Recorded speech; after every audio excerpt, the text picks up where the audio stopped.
I'd like to turn to Luke's Gospel, chapter 17. मैं निकालना चाहूंगा लूका रचित सुसमाचार उसका 17 अध्याय।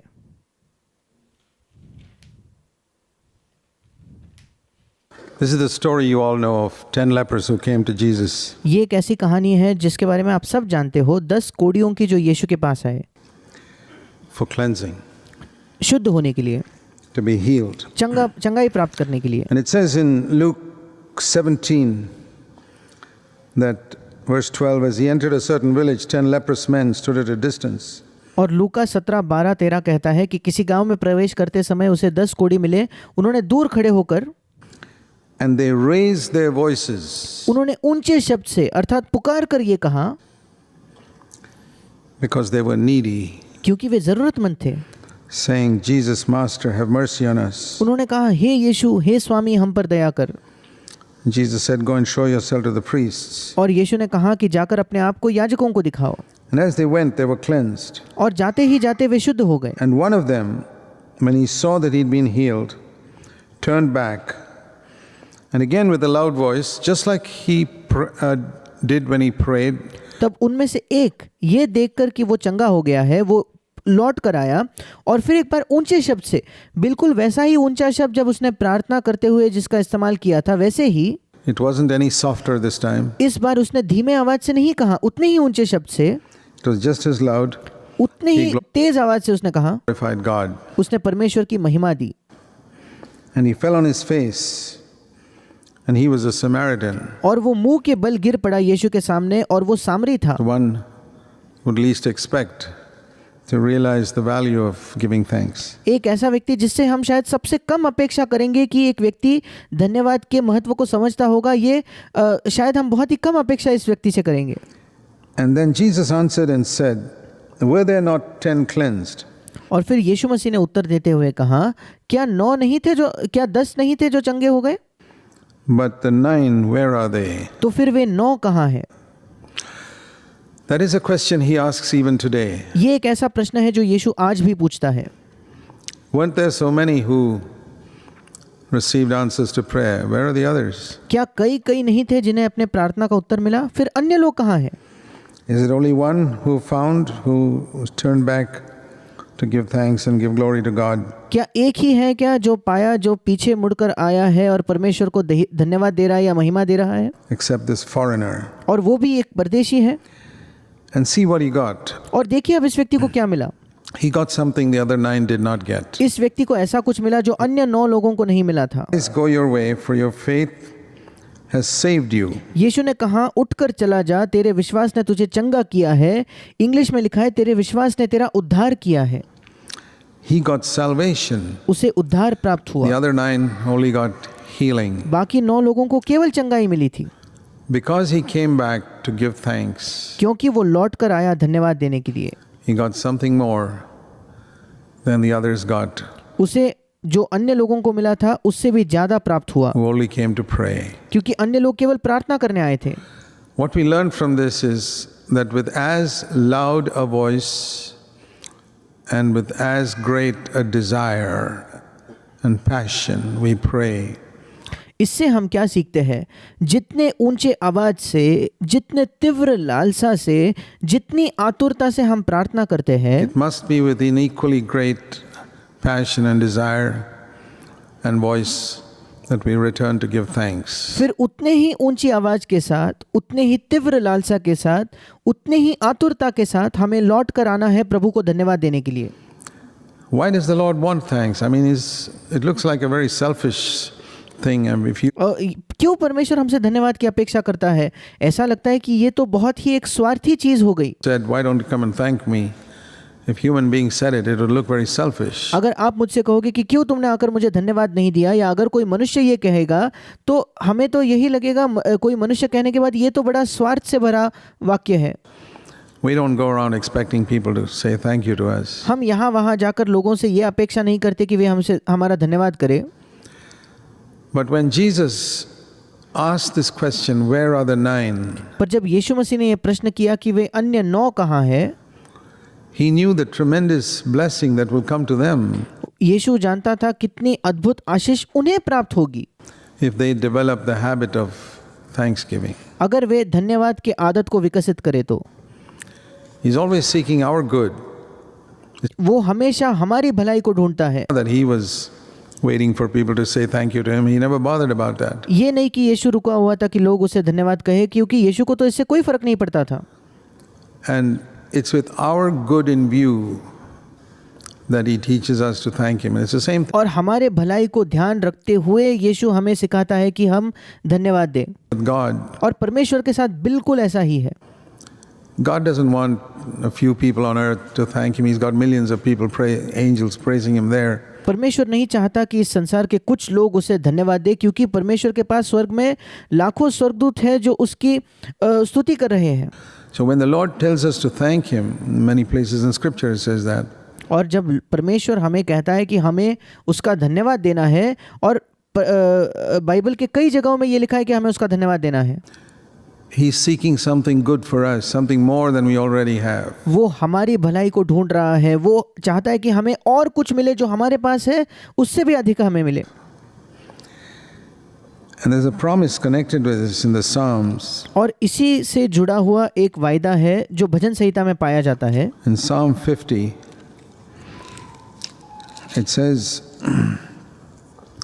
in the last verse, Psalm 50 and verse 23, भजन संहिता 50 उसका आखिरी वचन, भजन संहिता 50 उसका 23 वचन। and I want to read this in another translation. It comes like this. और मैं इसे एक अलग अनुवाद में पढ़ना चाहता हूँ। उस अनुवाद में ये वचन इस प्रकार से लिखा है, He who offers a sacrifice of thanksgiving honors me. जो मुझे धन्यवाद का बलिदान चढ़ाता है वो मेरा आदर करता है। हिंदी में लिखा है महिमा करता है, इंग्लिश में लिखा है मेरा आदर करता है। And to him and thereby makes a way for me to show him my salvation. और उसके द्वारा मेरे लिए एक मार्ग बनाता है ताकि मैं उसे अपना उद्धार दिखाऊं Or my deliverance. या मेरा छुटकारा दिखाऊं। He who offers a sacrifice of thanksgiving जो व्यक्ति एक धन्यवाद का बलिदान मुझे चढ़ाए honors me वो मेरा आदर करता है, and thereby makes a way और उसके द्वारा एक मार्ग बनाता है for me to show him my deliverance or my salvation. ताकि मैं उसे अपना उद्धार या अपना छुटकारा दिखा सकूं। And we see an example of that in 2 Chronicles in chapter 20. और इसी का एक उदाहरण हम देखते हैं दूसरा इतिहास उसका 20 अध्याय, where we read of a time when a great multitude came against Jehoshaphat. जहां हम पढ़ते हैं कि एक ऐसा समय जहां एक बड़ी भीड़ यहोशापात पर युद्ध करने के लिए आई। In verse 2, दूसरा वचन, 2 Chronicles 20 verse 2, दूसरा इतिहास 20 अध्याय दूसरा वचन। there was a great multitude that came against him, एक बड़ी भीड़ थी जो उनके खिलाफ आई, and Jehoshaphat was afraid because he knew he couldn't tackle this multitude. और यहोशापात डर चुका था क्योंकि वो जानता था कि वो खुद इस भीड़ का सामना नहीं कर सकता। He proclaimed a fast. और उसने एक ऐलान किया कि वे उपवास करेंगे। These things written in the Old Testament, the Bible says, are written for our example that we can learn. और ये चीज़ें जो पुराने नियम में लिखी गई है ये हमारे उदाहरण के लिए लिखी गई है ताकि बाइबल हमें बताती है कि हम उनसे सीख सके, Lessons from them. उनसे हम पाठ सीख सके।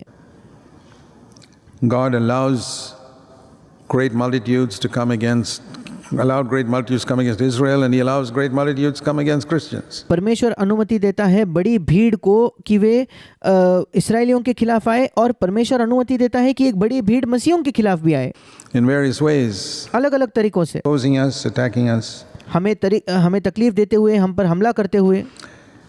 And Judah gathered together to seek help from the Lord. And I और पूरा यहूदा इकट्ठा हुआ परमेश्वर से सहायता मांगने के want लिए। to point out one thing in Jehoshaphat's prayer. और यहोशापात के प्रार्थना में केवल एक चीज़ है जिस पर मैं आपका ध्यान लगाना चाहता हूँ, And that is in verse 12. और वो 12वें वचन में पाया जाता है। This is what it means to pray the prayer of faith. और विश्वास की प्रार्थना करने का यही अर्थ है। Lord, we don't have power. परमेश्वर हमारे पास सामर्थ नहीं है। In the middle of that verse. उस वचन के बीच में लिखा है, We don't have wisdom. हमारे पास बुद्धि नहीं है। The two things that we need the most, power and wisdom, दो चीजें जिनकी हमें सबसे अधिक आवश्यकता है, सामर्थ्य और बुद्धि, we don't have. वे दोनों हमारे पास नहीं We है। are powerless against these people and हम इन लोगों के खिलाफ सामर्थ्यहीन हैं, हमारे पास कोई सामर्थ्य नहीं don't know what to do. और हम नहीं जानते कि हमें क्या करना है। But our eyes are on thee. पर हमारी आंखें तेरी ओर लगी है। So it's an acknowledgement we have no wisdom और हम प्रभु के सामने ये मान लेते हैं कि हमारे पास बुद्धि नहीं है and no power और कोई सामर्थ्य भी नहीं है। in this situation, but our eyes are on thee. इस परिस्थिति में ये दोनों चीजें हमारी नहीं है, पर हमारी आंखें तुझ पर लगी है प्रभु। If you stop with the first two statements, it's unbelief. अगर आप केवल पहले दो कथन कहकर रुक जाओ तो ये अविश्वास है। It's when you add that third statement, but our eyes are on thee, that means जब आप तीसरा वाक्य उसमें जोड़ते हो, तीसरा वाक्य क्या है कि पर हमारी आंखें तो प्रभु तुझ पर लगी है। we expect you to bring a deliverance. इसका मतलब प्रभु हम ये अपेक्षा करते हैं कि तू एक छुटकारा लाएगा। And the Lord spoke through the prophets and said that he would do it. और प्रभु ने भविष्यद्वक्ताओं के द्वारा बात की और कहा कि वो ये करेगा। In verse 17, 17 वचन में, you don't need to fight in this battle.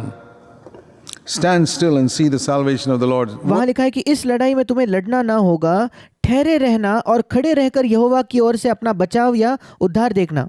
Similar to what Moses said at the Red Sea when the Egyptians were following. और ये लगभग वैसा ही है जैसे जो कथन मूसा ने कहा जब इस्राएल के लोग वहां उस लाल समुद्र के सामने खड़े थे और मिस्र के लोग उनका पीछा कर रहे थे। The Israelites, stand still and see the salvation of the Lord. You don't वहां भी मूसा ने कहा ठहरे रहो और परमेश्वर के उद्धार को देखो। need to fight in this battle.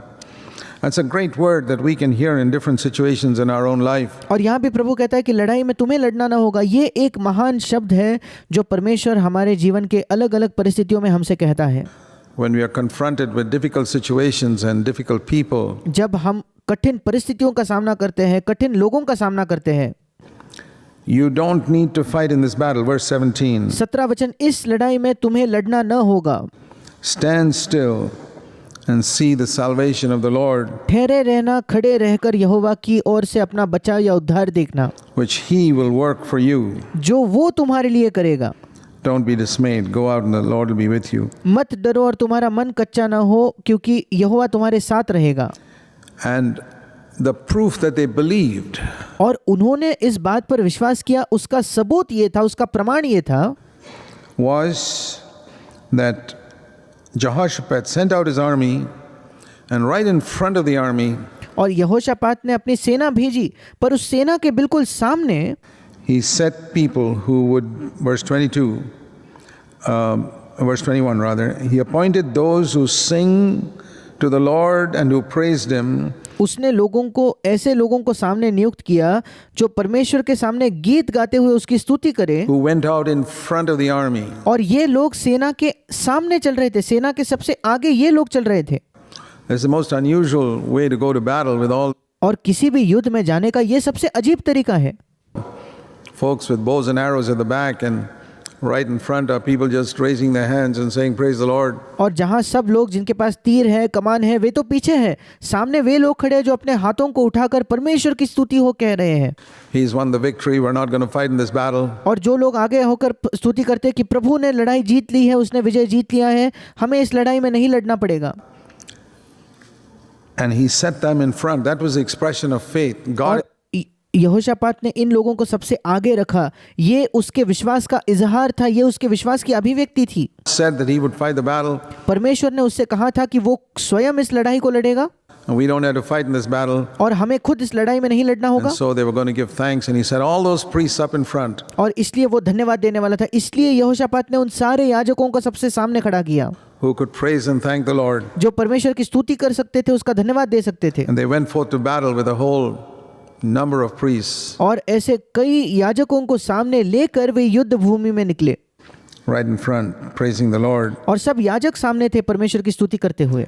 And verse 22, when, that word when is very important. 22 वचन कहता है जिस समय। अब जब ये जिस समय लिखा है, ये बहुत महत्वपूर्ण वाक्य है। When, verse 22, they began singing and praising the Lord, That's the time the Lord set ambushes against the sons of Ammon, Moab, Mount Seir, and the whole multitude, and they were routed. जिस समय वे गाकर स्तुति करने लगे, उसी समय यहोवा ने अम्मोनियों, मोआबियों और सेर के पहाड़ी देश के लोगों पर जो यहूदा के विरुद्ध आ रहे थे, घातकों को बैठा दिया और वे मारे गए। They were routed by a group of people who decided we're going to praise the Lord. Something like वे इन लोगों के द्वारा मारे गए जिन लोगों ने ये तय किया था कि हम तो परमेश्वर की स्तुति करने वाले हैं। happened in Jericho when they just went around the city praising the Lord and the walls came down. ये बिल्कुल वैसा है जैसे यरीको की नगर के साथ हुआ, जब लोग उस दीवार के चारों ओर चक्कर लगा रहे थे परमेश्वर की स्तुति करते हुए।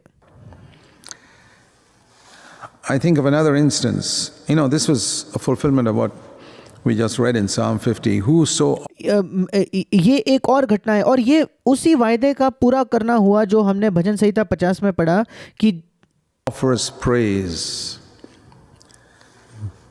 makes the sacrifice of praise makes a way thereby for me to show him my deliverance. जो भी धन्यवाद का बलिदान चढ़ाता है वो मेरे लिए मार्ग तैयार करता है जिसके द्वारा मैं उसे अपने उद्धार का कार्य दिखा सकूं।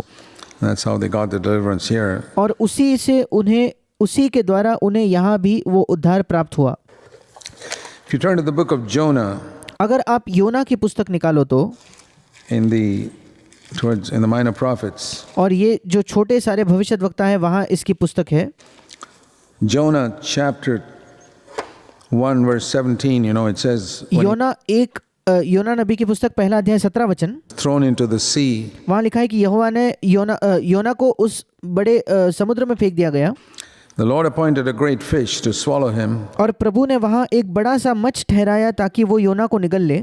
And he was in the stomach of the fish for 3 days and 3 nights. और योना उस महामच्छ के पेट में 3 दिन और 3 रात पड़ा रहा। And I think he was trying to crawl out of the belly of the fish for 3 days and 3 nights. और मुझे लगता है कि योना 3 दिन 3 रात तक उस मछली के पेट से बाहर निकलने की कोशिश कर रहा होगा। And then chapter 2 verse 1, which means at the end of 3 days and 3 nights. और क्योंकि दूसरा अध्याय पहला वचन कहता है तब, इसका मतलब होगा कि 3 दिन 3 रात के बाद, क्योंकि वहां लिखा है तब। He began to pray. तब वो प्रार्थना करने लगा।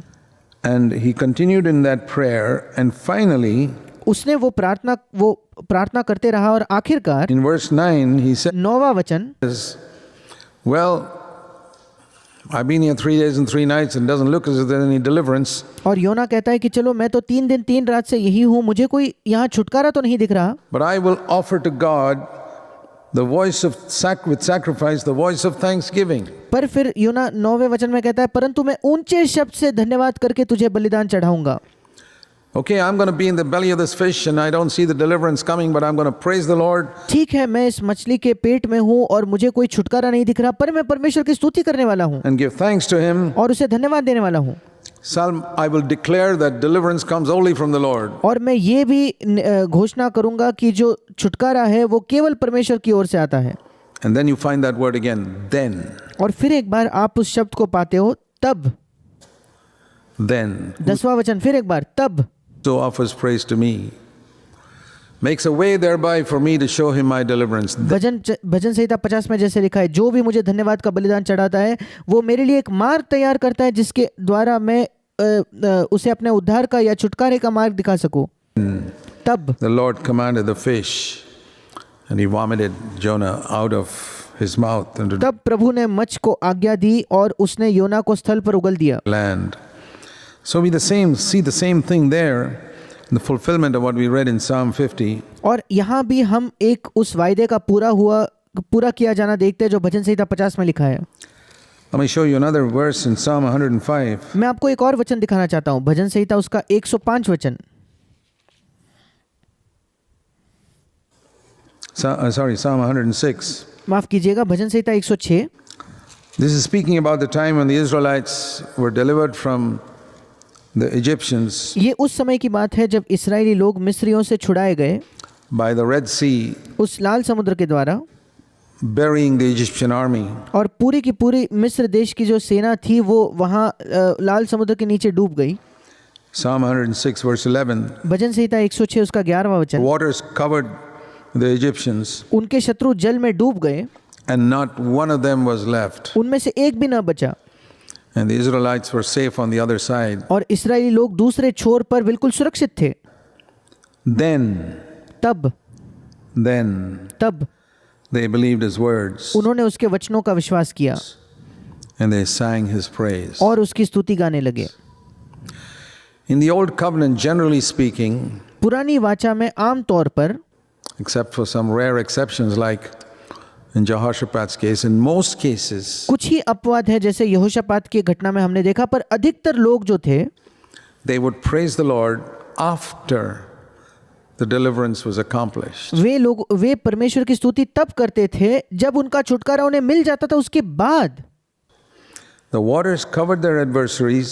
क्योंकि ये वचन क्या कहता है, उनके शत्रु जल में डूब गए, Then they sang his praise. तब वे उसकी स्तुति गाने लगे। The difference in the new covenant is नई वाचा में अलग, या नई वाचा में जो फर्क है, भेद है, वो ये है that by faith we can sing his praise even before the deliverance has come. कि विश्वास से हम उसकी स्तुति तब भी गा सकते हैं, छुटकारा प्राप्त होने से पहले भी, छुटकारा आने से पहले भी। You know, in the new covenant we read in Philippians 4 about situations which cause us anxiety. नई वाचा में, नए नियम में फिलिपियों की पत्री में हम पढ़ते हैं ऐसे परिस्थितियों के बारे में जिनके वजह से हम चिंता करने लगते हैं And fear और डरने लगते हैं, and problems that we can face in our life. What are we supposed to do in such situations? और समस्याओं का सामना जब हम अपने जीवन में करते हैं, ऐसे परिस्थितियों में हमें क्या करना चाहिए? Philippians 4:6 says, "Be anxious for nothing, फिलिपियों की पत्री 4 अध्याय 6 वचन कहता है, किसी भी बात की चिंता मत करो, but in every situation we are to pray." परंतु हर एक बात में हमें प्रार्थना करनी है। And supplication means specific prayer. और यहाँ निवेदन लिखा है, निवेदन और विनती लिखा है, विनती का मतलब विशिष्ट चीज के लिए प्रार्थना। And having prayed और जब हम प्रार्थना कर चुके हैं, before the deliverance has come, छुटकारा आने से पहले, Philippians 4:6, फिलिपियों 4:6, we thank the Lord हम प्रभु का धन्यवाद देते हैं, with thanksgiving. धन्यवाद के साथ यहाँ लिखा है। So think of a person who's facing a critical situation where और सोच कर देखिए, कोई व्यक्ति जो बड़े ही कठिन परिस्थिति का सामना कर रहा it's है, bringing fear and anxiety and tension into his heart. एक ऐसी परिस्थिति जो उसके जीवन में भय ला रही है, चिंता ला रही है, डर उसके हृदय के अंदर आ रहा है, And he's commanded to be anxious for nothing, but how to come to that place of freedom from anxiety and come to पर rest. इस व्यक्ति को तो क्या आज्ञा है कि किसी भी बात की चिंता मत करो। कैसे ये व्यक्ति उस भय के परिस्थिति से निकलकर विश्राम में प्रवेश कर सकता है? Pray, प्रार्थना करो, be specific with विनती करो, मतलब विशिष्ट चीज, अपनी विशिष्ट प्रार्थना परमेश्वर के सामने रखो, supplication, and thank the Lord before the deliverance comes. और परमेश्वर का धन्यवाद कीजिए वो छुटकारा मिलने से पहले। And then the peace of God will be like a garrison around your heart. और फिर 7वां वचन कहता है कि परमेश्वर की शांति तुम्हारे हृदय के आसपास एक बाड़े के समान होगी, एक सेना के बाड़े के समान होगी। 7वां वचन, It'll keep your hearts and minds और वो तुम्हारे हृदय और तुम्हारे विचारों को in Christ Jesus. मसीह यीशु में सुरक्षित रखेगी। So this is the difference. In the old covenant they would give thanks mostly after the deliverance came. और यही अंतर है, पुरानी वाचा में अधिकतर लोग जो है छुटकारा प्राप्त होने के बाद वे परमेश्वर को धन्यवाद देते थे। To live by faith and to walk by faith means we give विश्वास से जीना और विश्वास से चलने का क्या मतलब है? thanks even before. कि हम उसके पहले ही धन्यवाद देते हैं। We've committed our cause to the Lord. हमने अपनी प्रार्थना प्रभु के सामने रख दी है, Believe He's heard us. हम विश्वास करते हैं कि उसने हमें सुना है, And we sing His praise. और फिर हम उसकी स्तुति भी गाते हैं। Mark of faith is always that. Psalm विश्वास का चिन्ह हमेशा यही है। 106, what we read there. They believed His words. They sang His praise. भजन 106 हमने वही पढ़ा कि उन्होंने उसके वचनों पर विश्वास किया और उसकी स्तुति गाई। There they could believe only after the deliverance came. वहां वे विश्वास केवल छुटकारा प्राप्त करने के बाद कर सके। Today we can believe before the deliverance comes. आज हम विश्वास कर सकते हैं छुटकारा प्राप्त होने से पहले। But the proof of our faith is we sing His praise. पर हमारे विश्वास का सबूत, हमारे विश्वास का प्रमाण ये है कि हम उसकी स्तुति गाते हैं। So it's a wonderful promise to claim और इसलिए ये एक अद्भुत वायदा है जिस पर हम दावा कर सकते हैं in the different situations of life. हमारे जीवन के अलग अलग परिस्थितियों में।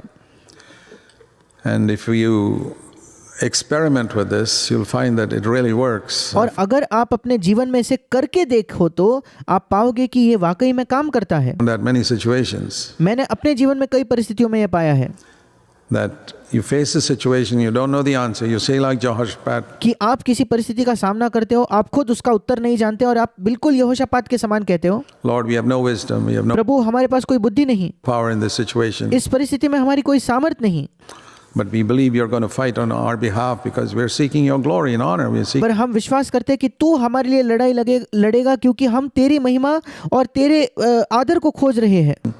nothing for ourselves. हम अपने लिए कुछ नहीं चाहते प्रभु, And we thank you and praise you. और हम तेरा धन्यवाद देते हैं प्रभु, हम तेरी स्तुति करते हैं प्रभु। Every prayer of ours should finish with thanksgiving and praise. हमारे हर एक प्रार्थना धन्यवाद और स्तुति के साथ अंत होनी चाहिए।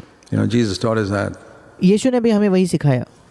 Hallowed be thy name, thy kingdom come, thy will be done, lead us not into temptation, deliver us from evil. यीशु ने हमें प्रार्थना करना सिखाया कि प्रभु तेरा नाम पवित्र माना जाए, तेरा राज्य आए, हमारी आज की रोटी आज हमें दे, हमें बुरा परीक्षा में न ले जा। Thine is the kingdom, thine is the power, thine is the glory. पर Every उसका अंत कैसे हुआ उस प्रार्थना का? क्योंकि राज्य और पराक्रम और महिमा सदा तेरे ही है। prayer must end with praise to God. हर एक प्रार्थना का अंत परमेश्वर की स्तुति से होना चाहिए। May it be so not only in prayer meetings like this, but और हमारे लिए ये ऐसा ही हो, केवल आज की तरफ आज के इस प्रार्थना सभाओं में ही नहीं, that it becomes a habit in our life. बल्कि ये हमारे जीवन में एक आदत बन जाए। Like it says, we considered it yesterday. जैसे हमने कल भी इस पर मनन किया, In everything give thanks, for this सब बातों में धन्यवाद दो is the will of God in Christ Jesus क्योंकि मसीह यीशु में ये तुम्हारे लिए परमेश्वर की इच्छा है concerning you. And that's His will at all times. और ये उसकी हमारे लिए निरंतर इच्छा है। Amen. आमीन।